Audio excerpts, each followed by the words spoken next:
Hello, guys, and welcome back to the Figuring Out Friday podcast. Here with the crew again, and today is going to be more scientific of a topic. We're going to be going into sleep, the importance of sleep, how it governs a lot of things such as your circadian rhythm.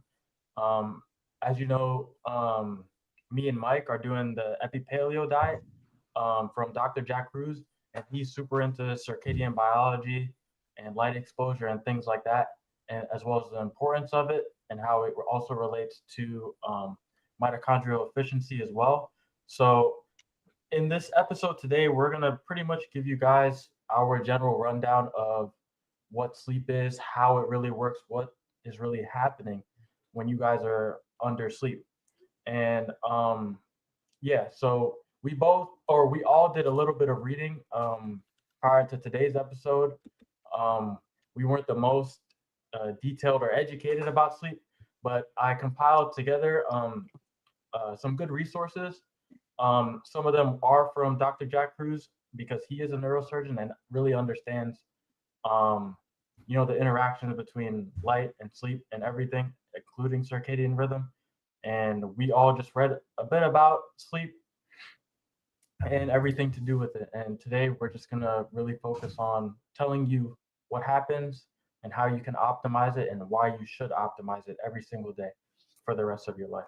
And yeah, um, and before I forget or before we start, make sure you guys please like and subscribe and follow here on Rumble, as well as on our other platforms, which are YouTube, Instagram, and Facebook. It really helps us out. The more people that see this podcast, the better the content we can produce for you guys. And we just want to put out the best information and what we think can really help you guys in your daily lives.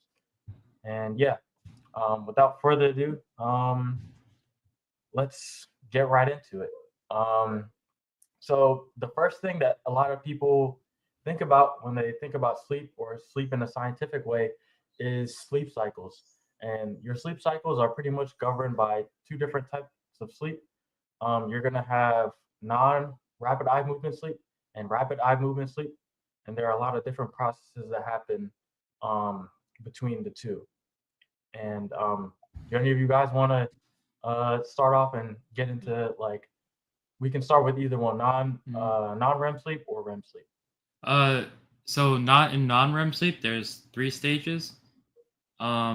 So the first stage is from wakefulness to falling asleep, and it's more of the light sleeping, not the deep sleep.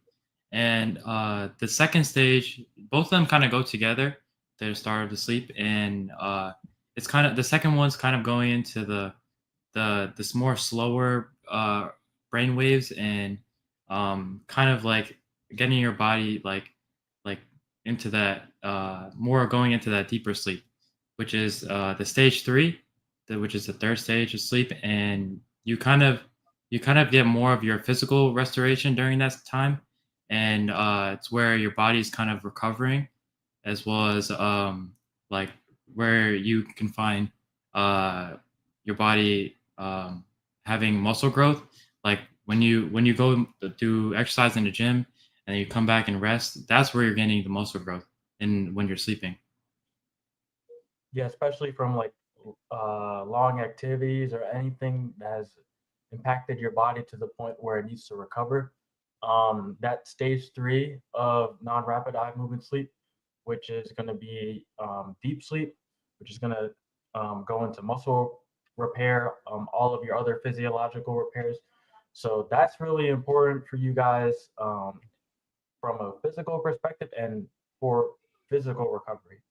And yeah, and next I guess is the rapid eye movement sleep. So anyone want to jump into that one? Yeah, sure, I will go. Mhm. This is when our brain activity increases and also our muscles relax. They most of the time they call this like brain's highlight reel, like the day's highlight. Everything gets locked in into memories. Like you kind of solve problems that you came across throughout your day, and like those kind of emotions that didn't make sense. That's when you figure it out.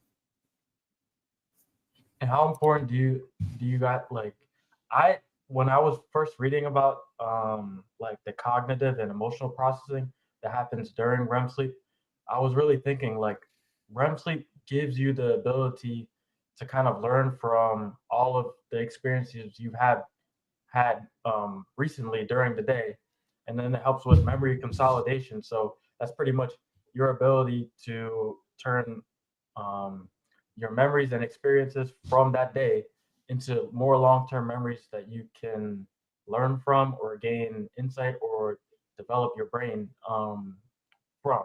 So I think as far as learning and developing your intelligence, developing your awareness, not just mental awareness, but also emotional awareness, that really opened my eyes as far as REM sleep. I don't know what you guys think about that because I don't know. I think when people think about progressing in their lives,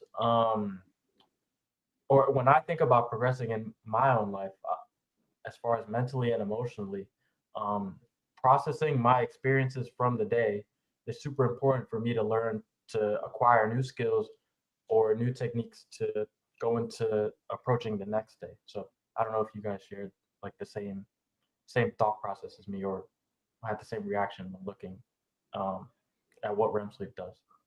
I'm just wondering if there's like a correlation between like the learning abilities of like infants and little kids, like they're able to learn languages and pick up on social cues much faster and like when they're babies. I wonder if that has to do with how they always sleep all the time and they're always sleepy. Is it because they're always in REM sleep? I just like I'm having that theory. What do you guys Um, think? does anyone want to take that? I guess that's a great question. Also, I think like REM sleep happens before deep sleep, right? No, So how? it's after, right? It's Yeah, deep Yeah. sleep So and then REM sleep. deep sleep is the third stage, and REM sleep happens right after. And also, I want to say, like in deep sleep, uh, there's there's a function called the glymphatic system, and that only happens during the deep sleep, Hmm. during the whole day. It only occurs during deep sleep, and it cleanses out wasteful proteins and it just kind of keeps your body in balance too. And it kind of sleep also helps your like hormonal balance. So pretty much all the functions you do through the day are kind of like changed like by how much sleep you get and things Yeah. like But that. both modes are like intertwined, right? The one turns on and other turns off in periods. Hmm. yeah, in cycles. They call it in cycles, but to answer your question, I think you are right. There is a correlation between the sleep and infants or babies' ability to process new information because what's happening during the REM sleep is also brain development, and brain development is obviously crucial at the infant stage, and being an infant, those children are getting longer hours of sleep compared to adults. And what actually happens is, the longer you are under sleep for, the longer those REM periods occur.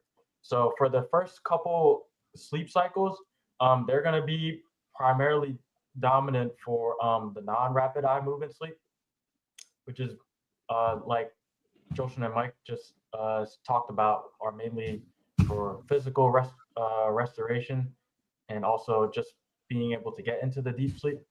But the REM sleep, as far as like emotional and mental processing, and also expanding into brain development, um, when the babies are under sleep for longer periods of time, those REM those REM sleeps, those periods of REM sleep are continually progressing in length.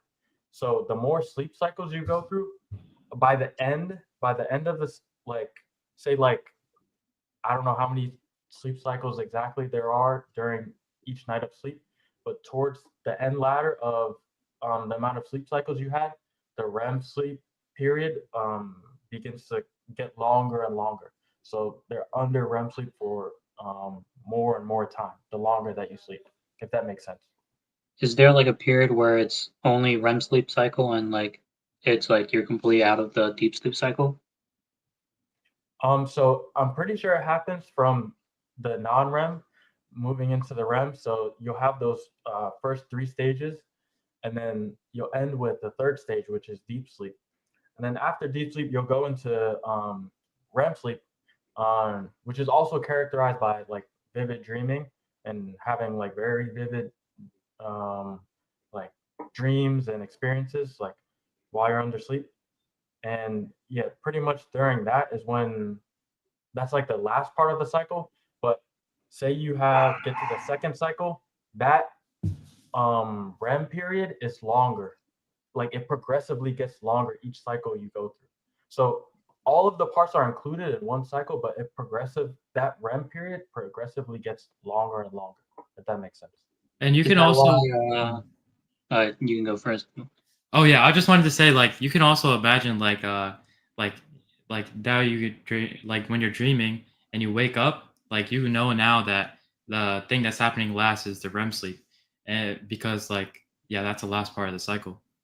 Look, I gotta go. Look, um, I ask my questions because when I wear Apple Watch on my wrist while I sleep, it has some kind of function that I guess shows you what stages of sleep you were in. And when I looked mines, it showed the most hours I was in REM stage. But if I slept like 7 hours, it says that I had spent 5 hours in REM and 30 minutes in deep sleep.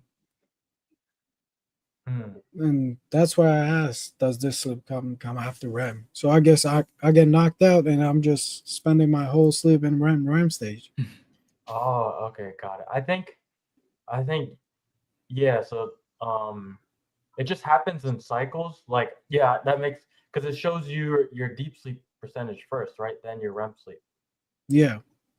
Okay, so yeah, then I guess they're not doing it in like order. I guess they're just taking like an average of uh, what part of the sleep cycle you're in the most. Yeah. Um, but yeah, is the Apple Watch supposed to be pretty accurate or? Yeah, that's not I'm sure about, but it definitely by the hours it counts perfectly. Like I once did the test and saw like counting when I fall asleep and when I woke up, and it was like exactly like that. So Oh, we so don't. it was oh, so it was able to know like Yeah, your yeah, exact time you w- fell asleep and yeah, then yeah, when yeah, you woke up. Oh wow, I didn't know they had that feature. yeah. Yeah. Is So that But I, were you gonna add any? but I don't know if like stages are correct. That's what I was gonna say. Okay. Kurt was gonna add something.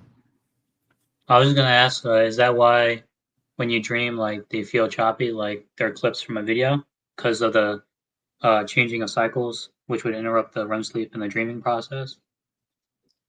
Um, I'm not sure exactly, but now that I am thinking about it and how my dreams are kind of split up, it kind of makes sense to me if that was the case. I'm not sure if that's exactly what happens, but um, I don't know that it kind of makes sense to me because I feel like during dreams, the most vivid parts are towards the end of the dreams. Like Hmm. that's where I feel like I have the most vivid experiences, and then I wake up. Yeah, But So like falling off a cliff or something like that. but That then stuff happens at the end. there's also yeah. lucid dreaming where you're in control of and you're aware of your when you're dreaming. So like, does that mean you have control over your like brain waves, or like what does that mean exactly during REM sleep? You I guys don't think? know. I think I've never personally been able to lucid dream, but I don't know. Maybe that's like a cool topic to kind of go into the science too. I don't have any experience or knowledge as far as It lucid dreaming. requires deep research. You can I say. know there's like there's videos that show you how to do it, how Yeah, to I lucid literally dream. tried it and I don't think it didn't work for me at all. Oh, Kurt, you tried it as well? I I think I did, but I was like pretty young. I don't think it worked. Hmm. I'm Uh, not sure. I I'm think not sure if it's like if you have to believe like hypnosis, or you have to allow yourself to like fall into it, or I don't know. I mean, yeah, I don't know. okay, yeah, and I think we covered everything there is as far as sleep cycles. Yep. And yeah, now I kind of want to go into we talked a little bit about what happens during both of them, non-REM and REM sleep. Um, and that kind of gives you an idea of what you're sacrificing when you're not getting proper sleep. And like Joseph said, you're really sacrificing um, critical memory and learning and processing as well, and also physical restoration. And then the other thing Joseph touched on was hormonal balance. You're actually disrupting hormonal balance when you're not getting the proper sleep and when you're not getting the sleep at the right times. Um, as far as timing of sleep, you should be getting your sleep following your environment's circadian rhythm or your body's circadian rhythm.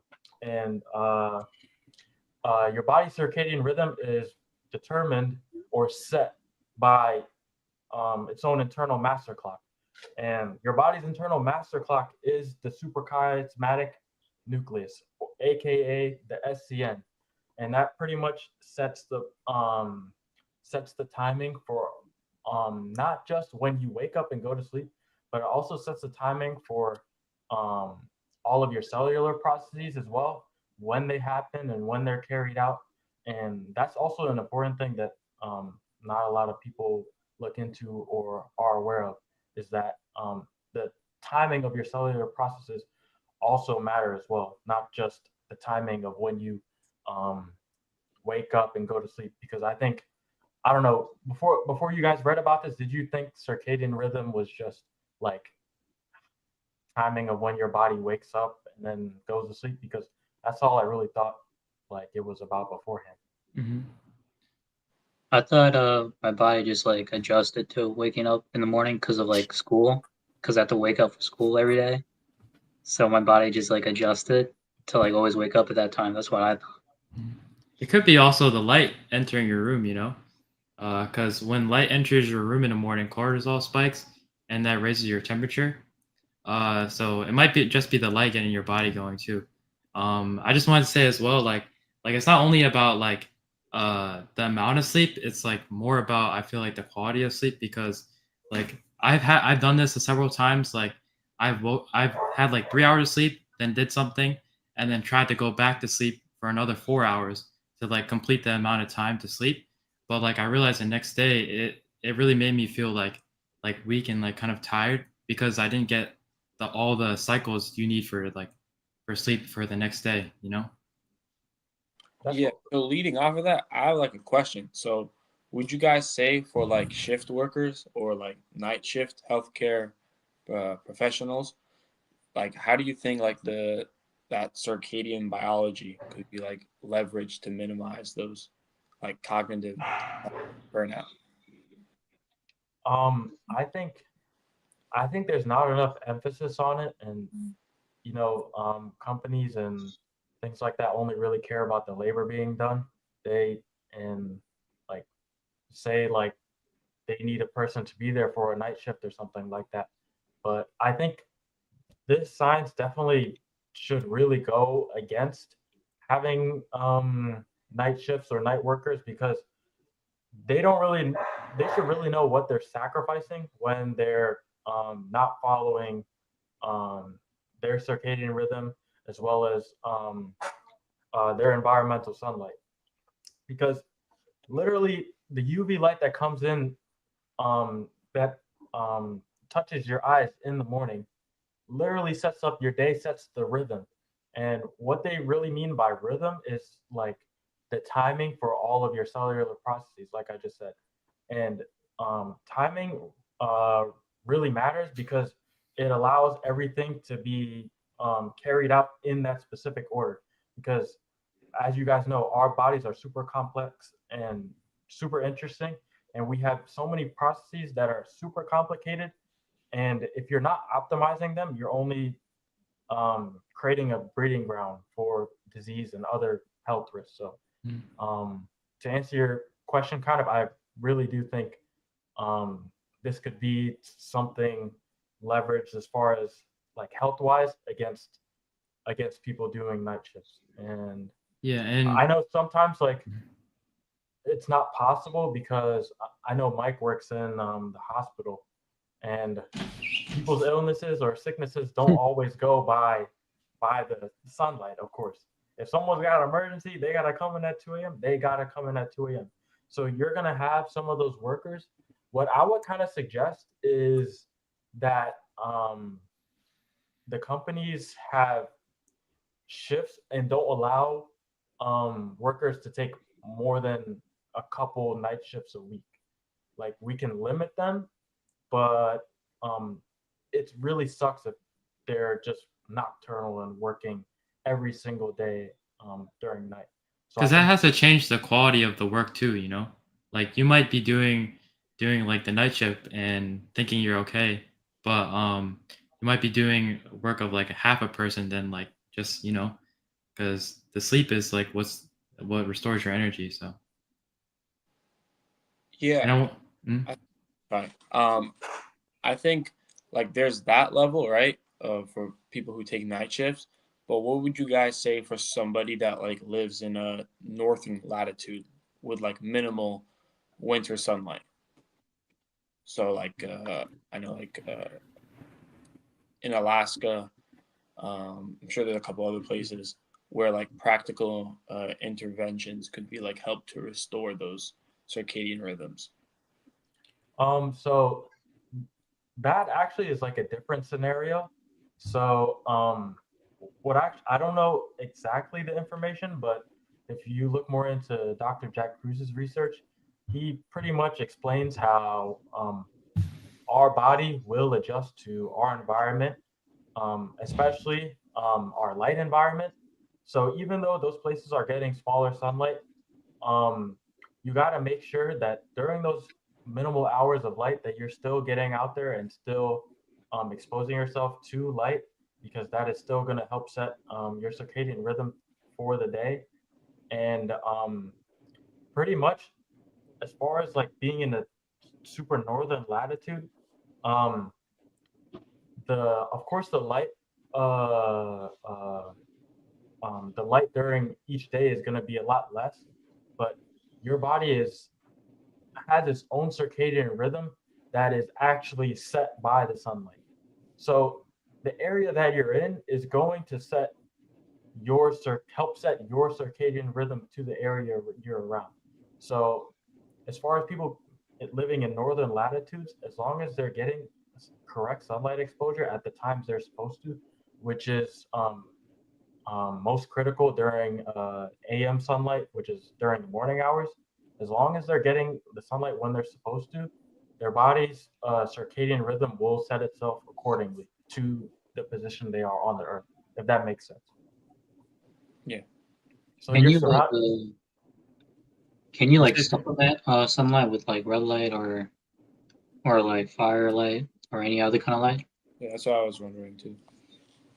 Um, there's no like really good way to supplement sunlight, but and I don't know what the best ways are because sunlight of course has a bunch of different wavelengths of light that it's emitting.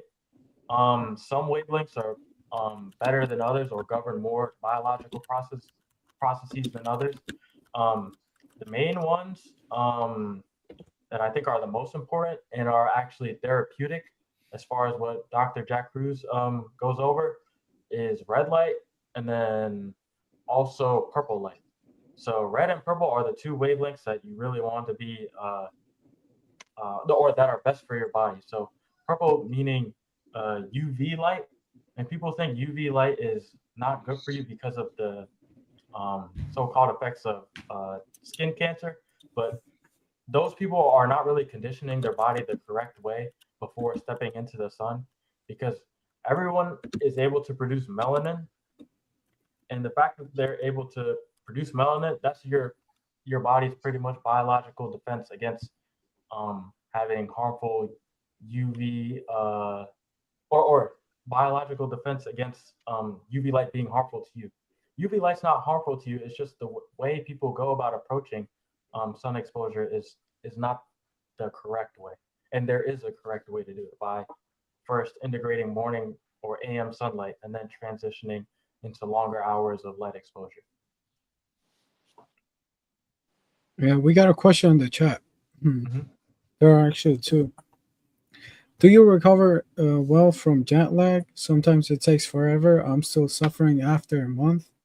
And other is, what do you feel about taking melatonin? I heard it has effects on your natural melatonin. And are there other remedies? Does anyone want to take Mm. that one? Well, who's been on? Joshin? Have we been on a flight most recently? Yeah, we Or were. experienced jet lag most recently? Yeah, I've experienced jet lag like when we went to Bali. We only kind of like got back to the normal schedule. Like I would say a little recently. Maybe it's kind of like taking a little more time. But I think it's about being consistent, like with your sleep schedule. Once you start feeling sleepy, as the day goes on and it's dark out, like light when it's the morning, you'll probably feel awake and alert. But later in the day, melatonin's being produced, and you'll want to feel more asleep. So I think you're just listening to your body. But you might feel a little jet lag, so it might change that.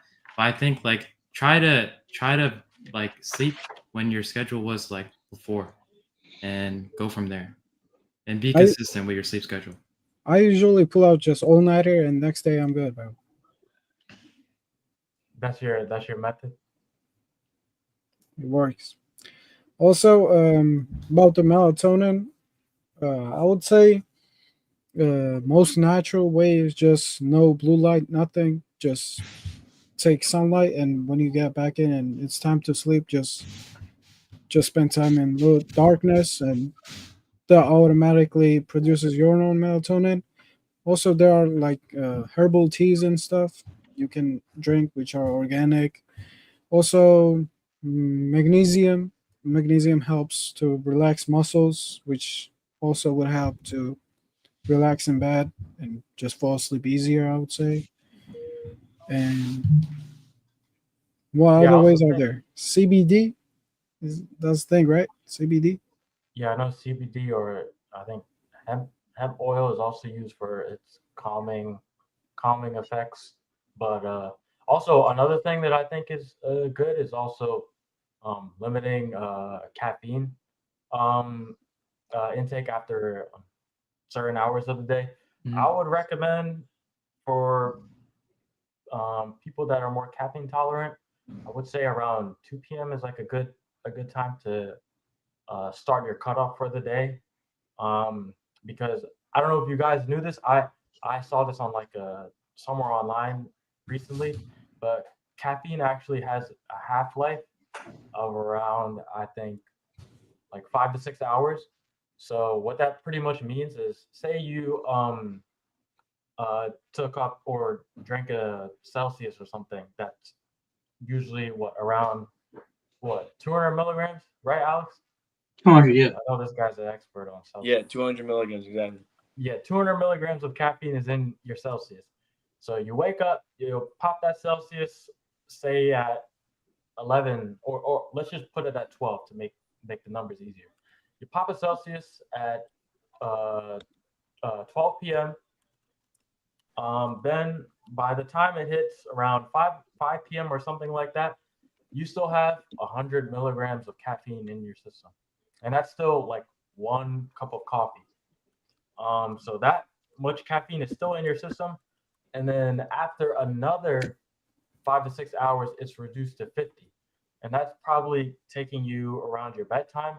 So you're going to sleep with around 50 milligrams of caffeine if you have consumed, uh, say, like uh, too much caffeine too late in the day.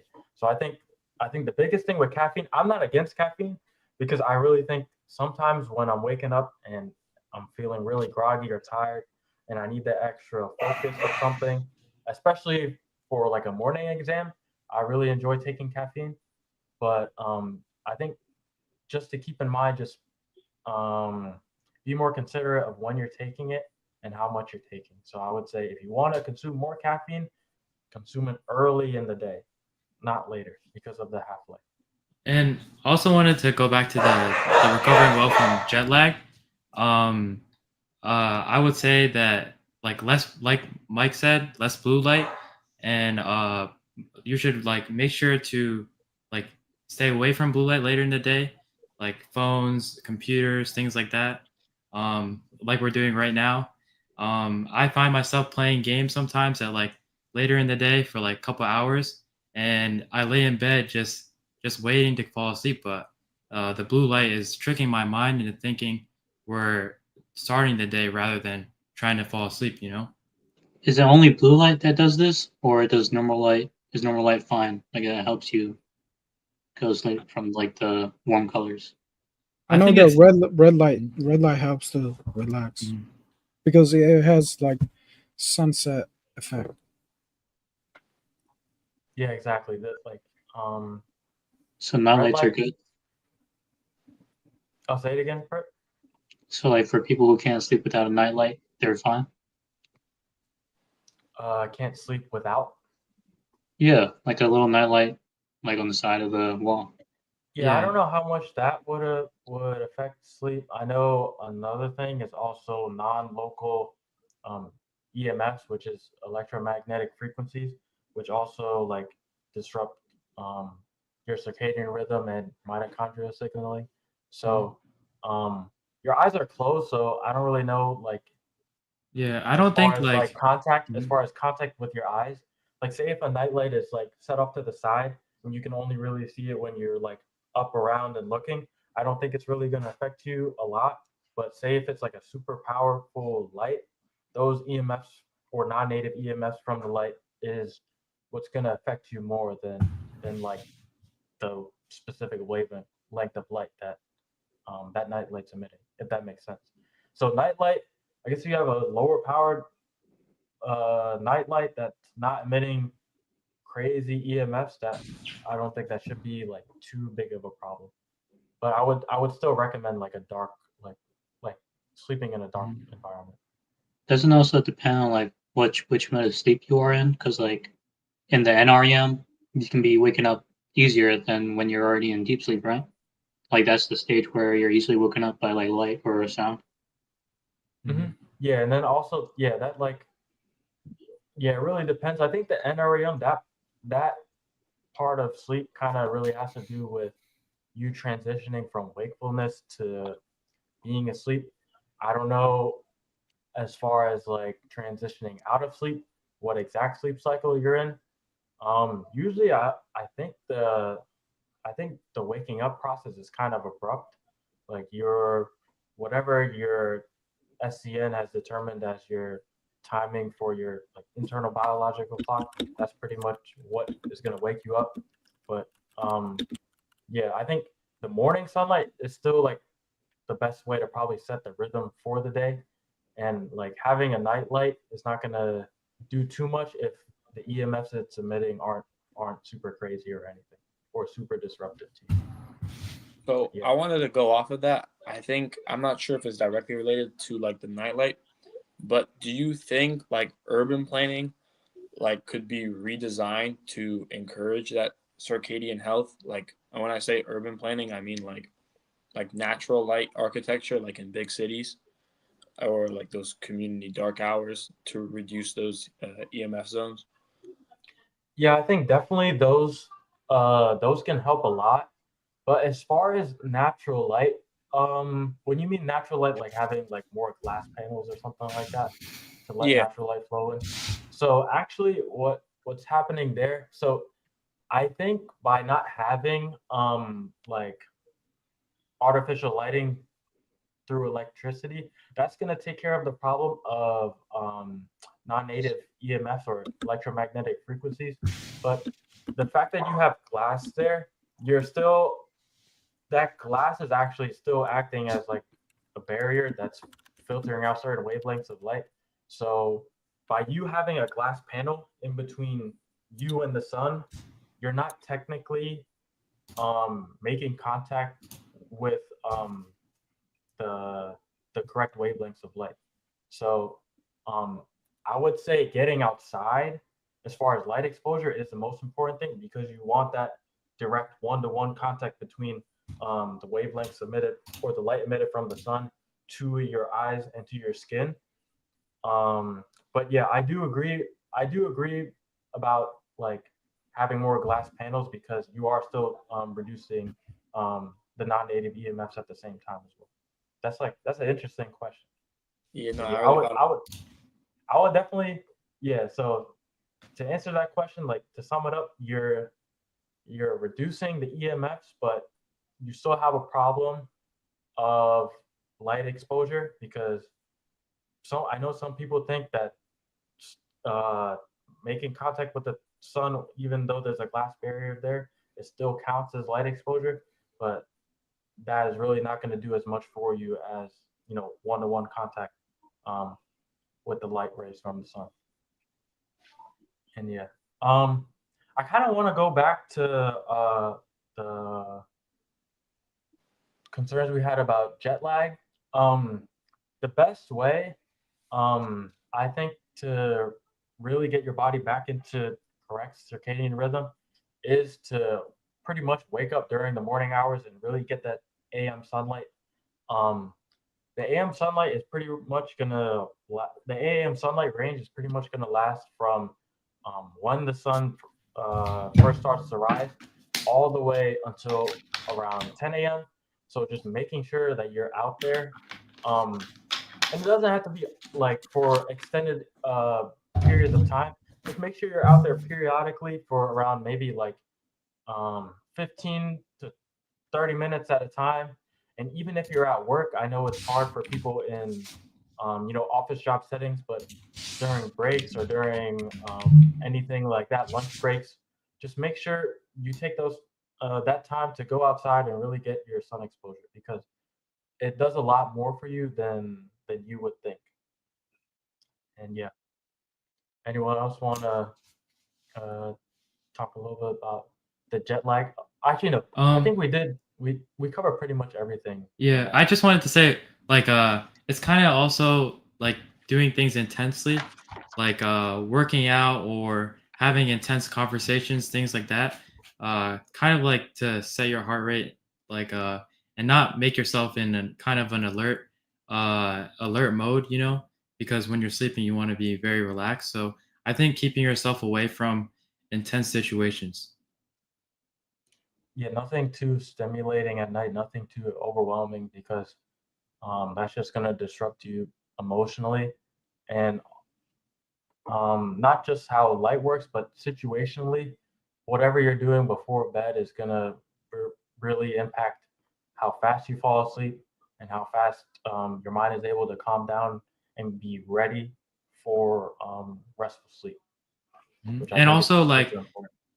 yeah, like I would say, like if you do these types of things, like having an intense workout or like coming back from a difficult shift, I would say, like even having a hot shower will kind of get you relaxed and ready for bed too. Yeah, definitely. And with the remaining 20 minutes, I have my notes here in front of me. I'm going to kind of go into the quantum biology as far as light and sleep. And this is pretty much all of this information as far as the quantum biology is going to be from mainly Dr. Jack Cruz because he's really opened my eyes and my mom kind of put me on to him. And he really like discusses uh, quantum biology and circadian biology in a way that I never like would think before. Great, are you good over there? You seem a little But the dark the for me. lighting in here is kind of bad, so it's kind of like messing up with my camera Oh, a okay. little bit. Yeah, just making sure you're good. But yeah, um, so I'm gonna kind of explain this in the simplest way possible or the best way possible that I can. Um, so light, what I have for my notes here is that light kind of carries encoded frequency data that your cells use to time those specific cellular functions, like I talked about before. And throughout the day, some of these wavelengths of light are more intense at different times of the day. The wavelengths that are intense at the morning are more intense in the morning, are not the same ones that are intense during noon and same with the ones same with the wavelengths during sunset. During sunset, you're gonna have a lot more red light, which is gonna help you fall asleep better. And red light is pretty much uh, uh, your body's signal to fall asleep. And I know people have probably heard that red light stimulates melatonin production for the day, which in turn, because melatonin is a hormone that pretty much signals your body to go into sleep or deep sleep. And so, yeah, you just really need to understand that the wavelengths of light that are um, hitting your body throughout the day really determine all the cellular processes and all your bodily processes that occur throughout the day. And one actual kind of hack to like um, increase uh, like your body's ability to produce hormones, especially melatonin, is to actually eat foods that are rich in DHA.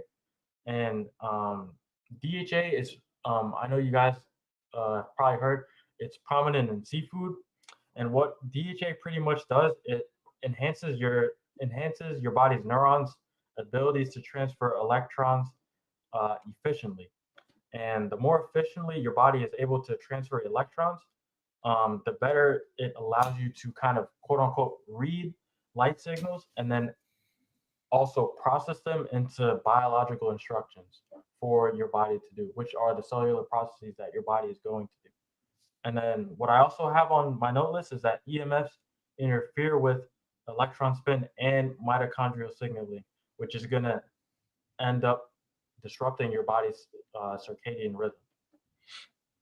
And one other thing that I have here that actually can help regulate and maintain not your only your body's circadian rhythm, but it's also its electric rhythm is grounding. And grounding is also called earthing, and it's pretty much you making contact with the grass or with the ground. And this is especially good to do in the morning while you're also sun gazing or looking at the sun. And what I like to do in the morning, and this is following the Epipaleo RX protocol by Dr. Jack Cruz, it's to get up during sunrise and doing sun gazing as well as grounding or earthing. So you're pretty much out there.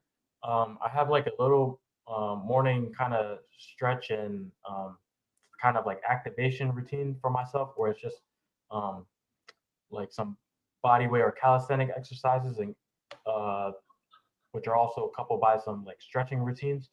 So I'll do some stretches, do some light and simple calisthenic exercises like squats or some push-ups or good mornings or something like that. But I'm also going to be looking at the sun while I'm doing this because I'm actually able to look at the sun because UV is not intense enough for me to kind of have that burning or stinging in my eyes.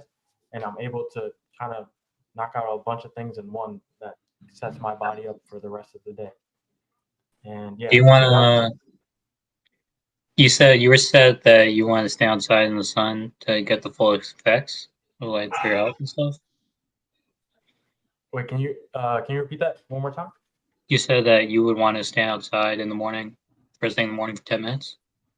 Yeah, I would say around 15 minutes, just because getting that morning sunlight is setting your circadian rhythm and it's telling your body when to wake up, and it's also telling your body when to carry out all of those other cellular functions. So your body is pretty much made to get up with the sunrise and then also fall asleep as the sun sets.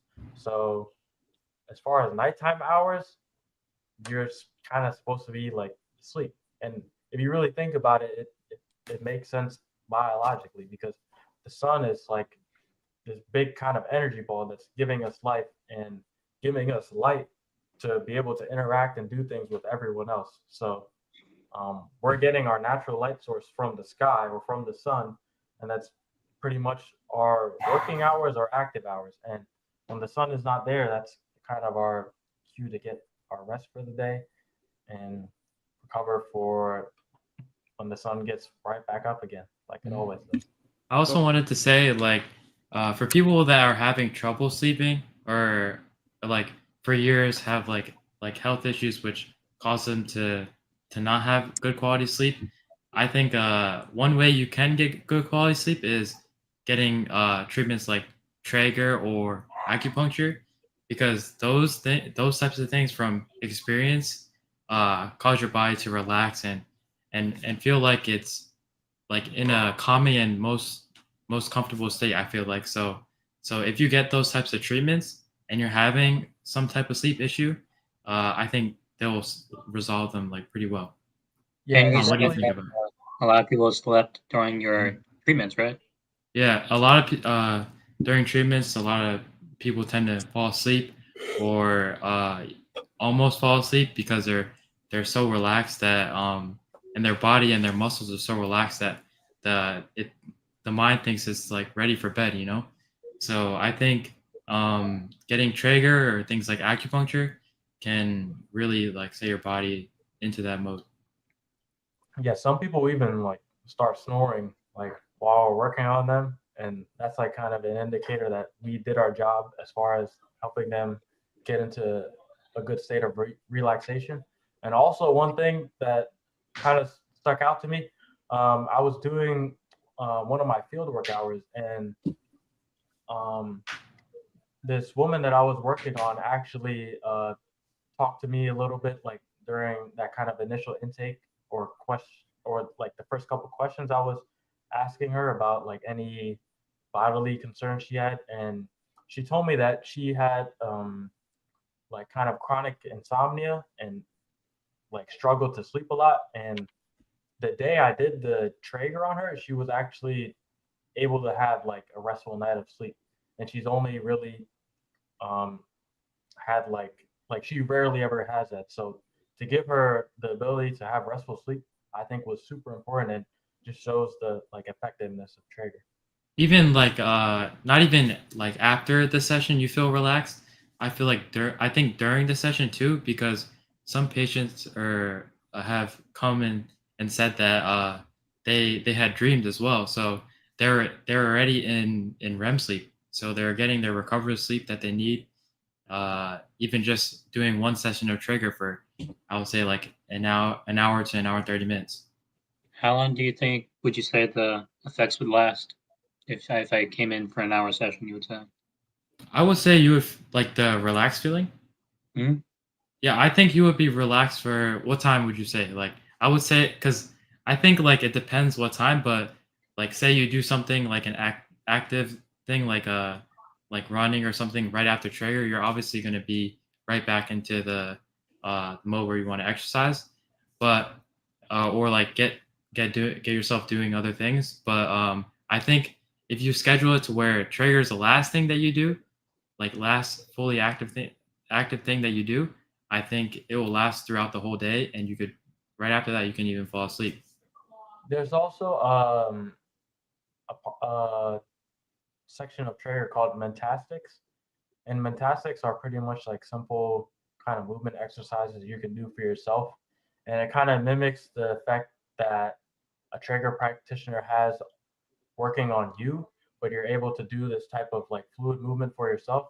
So implementing like a Mentastics routine from like after learning about it from like a Traeger practitioner, like kind of having like a Mentastics routine for yourself before bed or something is like a good way to help you wind down and um, be in the mode to kind of be ready for some good sleep. It's also activity that's not involving blue light, so you could do mentastics right before you fall asleep. It's just functional movements like moving your head, make it draw writing your name with your nose, and like also things like moving your like percentage of your weight into in shifting your legs. So it's like things like that, that. It's not even that hard of a thing to do, you know. So 5 minutes before you go to sleep, have some mentastics work, and I think it will set your body into a relaxed state as well without getting triggered. But I think if you do get triggered, you'll feel even way better. Yeah, definitely. And then one more thing before I wanted to, or we kind of wrapped up here. I wanted to kind of expand on melatonin. I know one of the questions we had asked if melatonin supplementation was a good thing.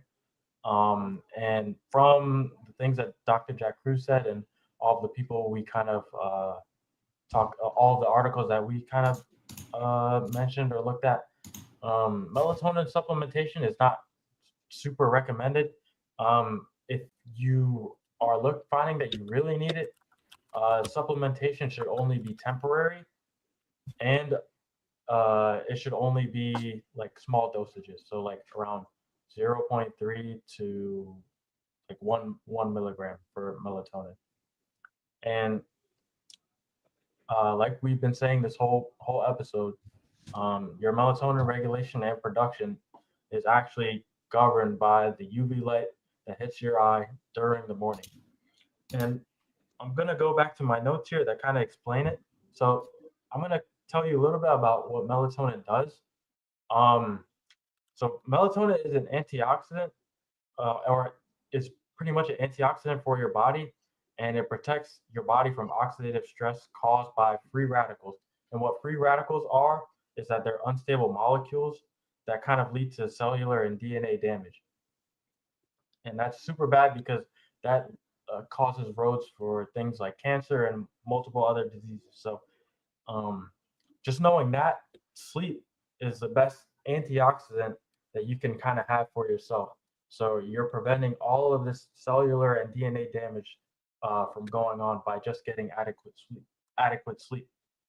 And also another thing that I found out is that melatonin is not just made in your pineal gland; it's made in various other areas.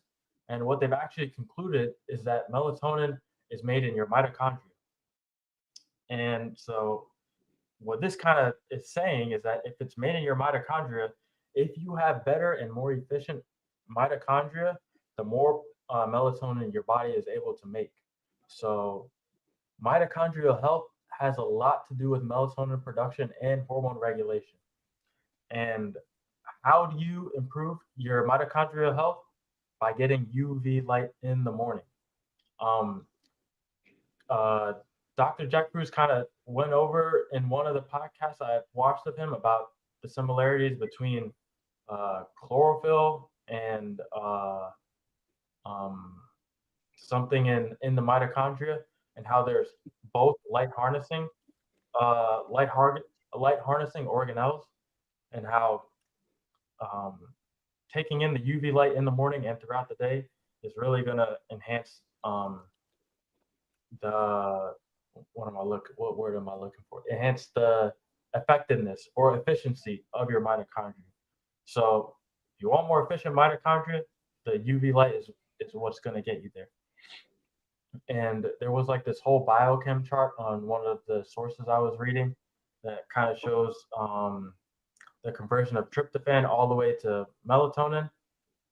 And the way that process can be sped up or optimized is from UV light in the morning, because that's going to set your circadian rhythm for the day and set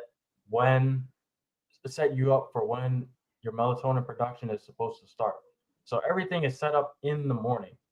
So if you can kind of see it as like from a perspective stepping back, imagine that all of your body's needs are set up in the morning.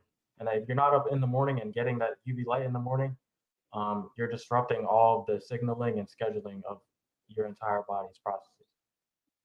And I think that's all I got as far as my notes on melatonin. So make sure you, by the end of it, just if you can take away anything I just said now, my little ramble, just make sure you get in that UV light. I got a question for you. Mm-hmm. You mentioned that if you want to take melatonin, we should take from 0.1 to 1 milligram, right? Mm-hmm. But when we walk into stores or pharmacies and look the melatonin section, the lowest milligram is 5. So, like, what are we supposed to do? Cut it in half. Cut it in half, bro. Yeah. So you think it will work, bro?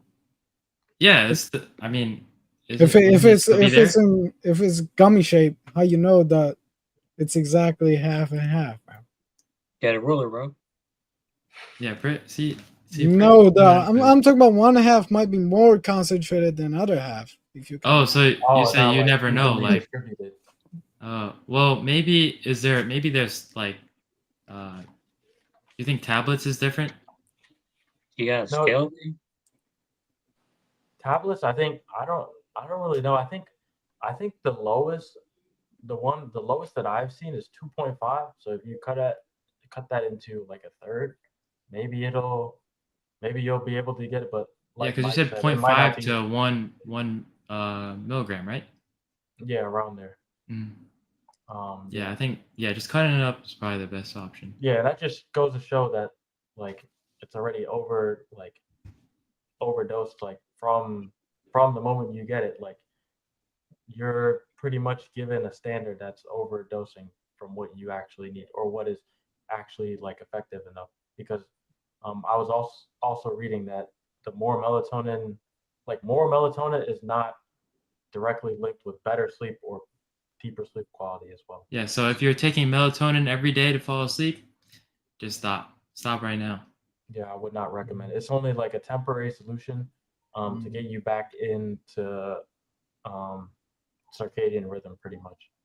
And it shouldn't be something like Joshin said that you're using long term or every day.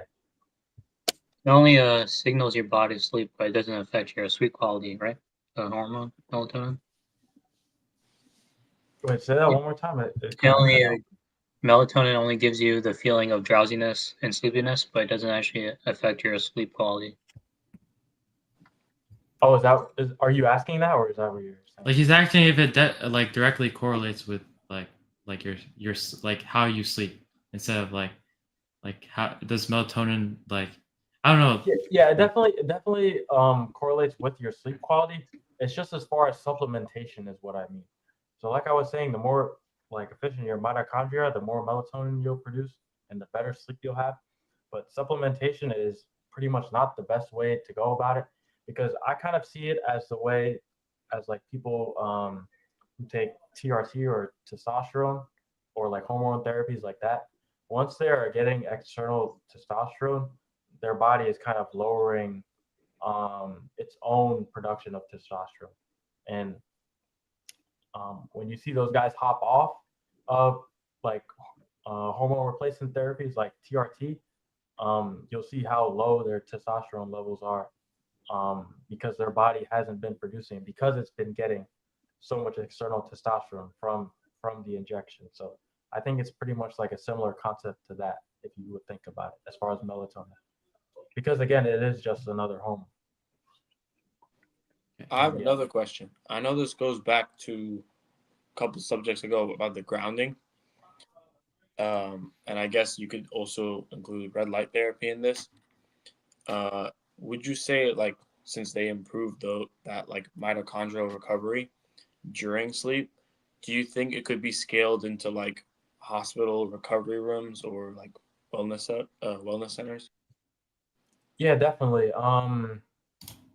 I know grounding mats or like uh, grounding beds or grounding mats um, are definitely a thing. Like it's kind of complex with the wiring for like a hospital setting. But what you can actually do is I think you have to have like a copper stake that you put into the ground, and that has to be connected. I don't know what type of wire it has to be connected to, but it has to be connected to some sort of wire that's and then connected to the bed, which grounds the bed. So there's definitely ways to have grounding beds in medical facilities. And as far as red light, I think red light's like a good thing to have in medical facilities as well, just because of the um, like support it has as far as like regenerative abilities and uh, health things as well. Um, the neurosurgeon, I keep saying his name, but this guy really knows what he's talking about. Jack Cruz, he even says that he performs operations in sunlight. So, and he says that because you're getting the red light from the sun. So, definitely having some red light equipment while procedures are going on, it's like another added benefit to recovery for any type of surgery. Does that answer your question? Yeah, thank you. Okay, yeah. And I think we covered a lot today as far as information wise. We for sure did, bro. Yeah, we got into more of the science. We're not experts, but we try to read as the best information we can and present it in a way to you guys that can only add benefit to you. Yeah, we And will yeah. also leave the research link, so y'all can also go ahead and check it out and do Yeah, I'm your just own gonna, research. so I don't get like copyrighted or whatever, I'm just gonna list off the sources we We're went not over gonna for get today. copyrighted. I'm just gonna just plug the links right here. So if you guys want to look up any of the information we discussed today, the sources that we use were: one, Economic Cost of Sleep Deficiency in Healthcare Workers by JAMA Internal Medicine. Then we also looked at How to Fix Your Sleep Schedule by thesleepfoundation.org. Then another one was from Jack Cruz's blog, which was about why do we sleep and energy and epigenetics, as well as quantum sleep on jackcruz.com. And then the last one we did or we researched about was melatonin dose and how much you should take. And this was also from the Sleep Foundation. So yeah, just plugging those couple sources right there for you guys.